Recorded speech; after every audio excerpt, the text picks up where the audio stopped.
Hello ladies and gentlemen, welcome to this, and before everyone jumps on my bandwagon, this is not a hate video, you can take it that way, but some people just need to be educated before they spout crappy shit. And I know that in some of my videos, I don't do the research enough, and forgive me, I apologize, but if I make a mistake, normally in the next video I'll correct it, but this is just unbelievable, and I don't have a problem. People can talk shit if they, talk crap out of their mouth if they so choose. And I apologise if my microphone's a bit crappy, my other microphone won't work for some reason, and I couldn't be bothered resetting the computer, but nonetheless.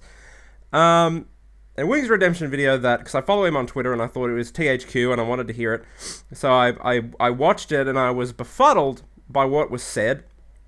That's one thing, but then all the comments are like, oh yeah, that's right, yeah, you're right, all this garbage.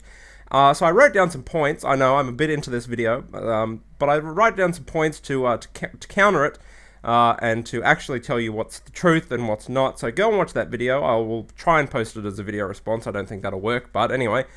So first said that THQ is a failing company. Well, obviously it failed. It went bankrupt. I can't debate that. However, I can debate that it did some good for the video game industry as a whole. It opened a lot of studios, provided a lot of jobs. Granted, they all got closed in the end, but at least it was there. Especially in my country of Australia, because they had THQ Brisbane, which was open for, I think, 10 years. And they had, over 200 employees, which is good because there's really not that much of an industry over here. But again, they closed, so again, I can't debate that issue. But Homefront was a failure. Homefront technically, I suppose, wasn't a failure. I believe it sold enough. It sold 2.6 million copies as of May of the year it actually came out, which is pretty impressive. Well, that's what THQ says. I don't know if that's the actual number or that's how many copies they shipped. There's a difference between units sold and units shipped. However, I don't think it definitely dropped their stocks because of the bad review score, but I don't think that it was a financial failure. I think it might have just broke even. Which is still not that good, but I don't think it lost money. Again, I can't prove that. However, 2.6 million, that's what THQ said. But again, I don't know if that's units sold or units shipped. There is a difference. And then, THQ never really had any good games. I think that's a complete lie. You've got Darksiders, which was a good franchise. Saints Row, which is a very good, probably THQ's leading franchise. That has sold an unbelievable amount of copies. The WWE games were pretty good. Company of Heroes, and again, they're responsible for Volition, which is arguably one of the best video game companies on the planet. I know a lot of people argue with. I'm just a Saints Row fanboy, I will admit, but they had a lot of good games. They had Red Faction, Saints Row, which they're continuing with Koch Media, or however you pronounce it. So that will be awesome. They also had The Punisher on PlayStation 2, which is a really good game. And then we get into the meat of where I said, what the hell are you on about?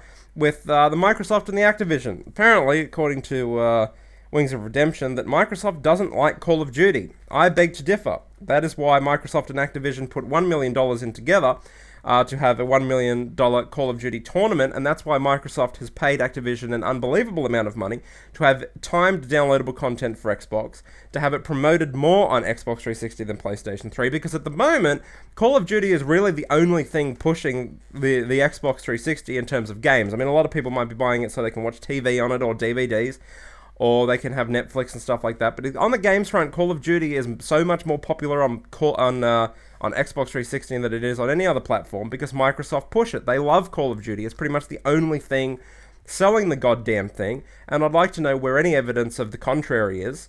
I can provide sources. It's common fact. Look at E3 videos. It's always at Microsoft. Why? Because Microsoft know that is what's popular at the moment. Not Halo. Halo has its time, Fable has its time, but for the most part, it's Call of Duty. People prefer to play Call of Duty, for the most part, on Xbox 360 than any other platform. Hence, why they put so much money into it. And then, apparently, Microsoft backed something to take Call of Duty off top game. I have no idea what he's talking about here. I'd love to see some evidence of that. Backed something. Backed what? What game is it? I don't know. If you're talking about an Xbox exclusive, of course they are, because it's an Xbox exclusive. Just because they're backing something like Halo doesn't mean that they're trying to take Call of Duty off the top place, because they won't and nothing can, especially if it's an exclusive only. There's no way you're going to beat Call of Duty just on Xbox rather than on all three platforms. And then something, I'm being a little bit facetious here, I must admit, but however, the words said that You know, you go to GameStop in America, you pay $65 to get the game before anyone else. But I'm nitpicking here, and I will admit. But the people in New Zealand would disagree, since they get it before anyone else in the world, I believe. And then apparently Wings of Redemption's $125 into Black Ops. That's buying the game, and that is buying all the downloadable content. Well, there's a bit of a newsflash. $125 is normally very close to the standard retail price of Call of Duty, just the game itself in my country of Australia and New Zealand. $120 I believe it normally is. I think it's come down to $109, but essentially in American dollars that's the same, because the Australian dollar is worth more than the US dollar. So essentially, Americans, imagine paying $110, $115 for one game, and that's every game. It has gone down a little bit now, but it'll go back up because it normally does seasonal. During a season, it'll be $89 or $90, and then it'll go back up. Especially EA games, I don't know why they do it. And then he talks about video game budgets, which have gone up the arse, I will admit, but most of that is spent on marketing, something that wasn't so prominent back in the 90s, because obviously video games were nowhere near as big as they are now. And obviously you have to market a product in order for it to sell. So yeah, that is my little video. I could not stand people accepting what was said as fact. I mean, do a little bit of research, people. Some of the stuff I might have said is incorrect. Please tell me in the comments if it is, but I believe most of it is true. So until next time, I'm out, rate, comment, and subscribe. Au revoir.